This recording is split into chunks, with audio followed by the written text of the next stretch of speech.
हरे कृष्णा। जय श्री प्रभुपाद, जय श्री गुरु गौरव। 2026 सामने ही आने वाला है पुरुषोत्तम मास, जिसे अधिक मास या मल मास भी कहा जाता है।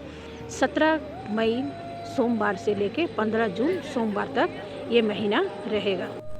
पुरुषोत्तम मास इतना विख्यात है कि इस महीने में हम जो भी कार्य करते हैं वो अक्षय रह जाता है। अगर पुण्य करेंगे तो भी अक्षय रहेगा और पाप करते हैं तो भी अक्षय रह जाता है, जो कभी विनाश नहीं होता है।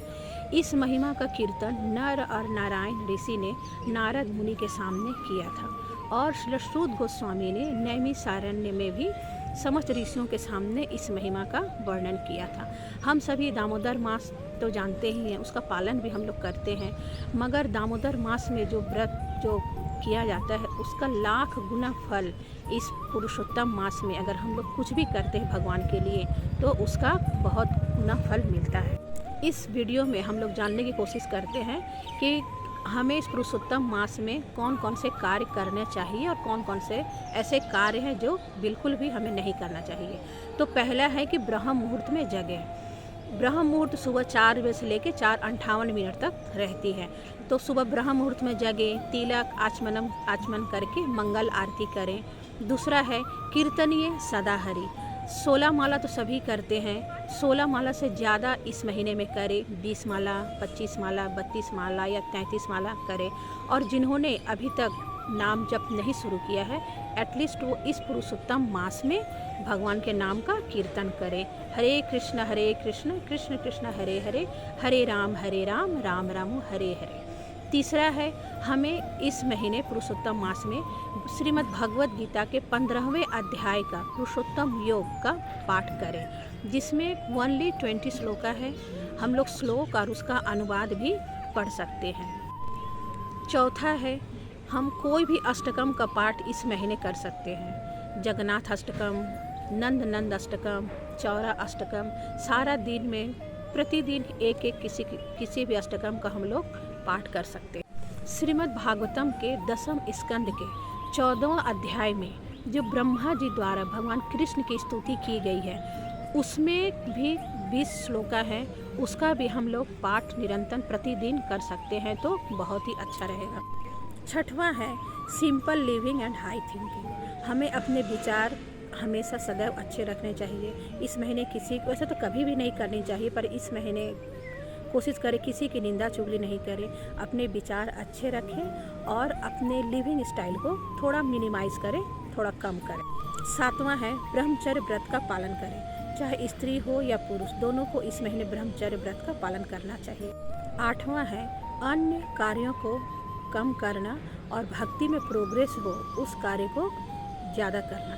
जैसे कहीं शॉपिंग करने जाना है, कहीं घूमने जाना है, तो ये सबको हम मिनिमाइज़ कर सकते हैं और घर में रहते हुए अच्छे से भक्ति कर सकते हैं। 9वां है शारीरिक वस्तुओं को सीमित करके भक्ति में कार्यों को प्रायोरिटी देना। 10वां है शुद्ध पात्र को दान देना। 11वां है धाम वास करना। वृंदावन जाइए, पुरी जाइए, मायापुर जाइए, और अगर कहीं नहीं जा सकते हैं तो अपने पास के इस्कॉन मंदिर में हम लोग जाएं और वहाँ भक्तों का एसोसिएशन करें। और अगर ये भी पॉसिबल नहीं है तो अपने घर में जो तुलसी महारानी है उनकी परिक्रमा हम सुबह या शाम मिला के 33 बार हम लोग ज़रूर करें। 12वां है भगवान को नित्य प्रति तुलसी दल और कमल पुष्प अर्पित करें। अगर प्रतिदिन कमल पुष्प नहीं मिलता है तो हम लोग मानसिक रूप से भी अर्पण कर सकते हैं। 13वां है क्रोध का त्याग करें और किसी भी उत्तेजित परिस्थिति से हमें बचना चाहिए। 14वां है हमें वैष्णव अपराध से बच के रहना चाहिए। 15वां है ज़्यादा से ज़्यादा पुरुषोत्तम मास में बुक डिस्ट्रीब्यूट करें। 16वां है हमें श्रवण और कीर्तन ज़्यादा से ज़्यादा करना चाहिए। 17वां है नित्य प्रतिदिन राधा माधव को गौर निताई को दीप दान करें। 18वां है पवित्र नदियों में स्नान करें। और अगर ये पॉसिबल नहीं है तो हमें बाथरूम में ही इस मंत्र का उच्चारण करते हुए स्नान करना चाहिए। गंगे च यमुने चैव गोदावरी सरस्वती नर्मदा सिंधु कावेरी जले अस्मिन संधिम कुरु।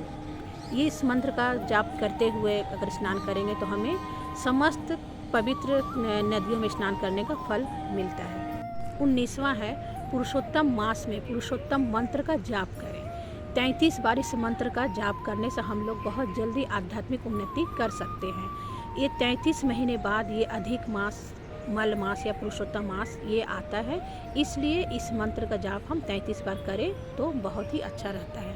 ये मंत्र स्क्रीन में दिया जा रहा है, कृपया इसे नोट कर लें। ओम गोवर्धनधरं वंदे गोपालं गोपरूपिणं गोकुलोत्सवमिषाणां गोविंदम गोपिका प्रियम। अब हम जानते हैं कि इस महीने हमें कौन से कार्य नहीं करने चाहिए।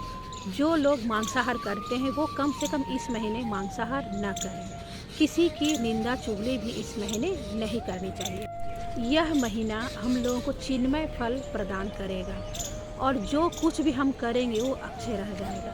तो इस महीने हमें भक्तिमूलक कार्यों को वृद्धि करनी चाहिए और इस तरह से ये महीना हम लोगों को अच्छे से पालन करना चाहिए। जो नहीं जानते हैं उन्हें बताना चाहिए। इस तरह हम पुरुषोत्तम मास का पालन करें तो राधा माधव गौर निताई हम पर जरूर प्रसन्न होंगे। हरे कृष्ण।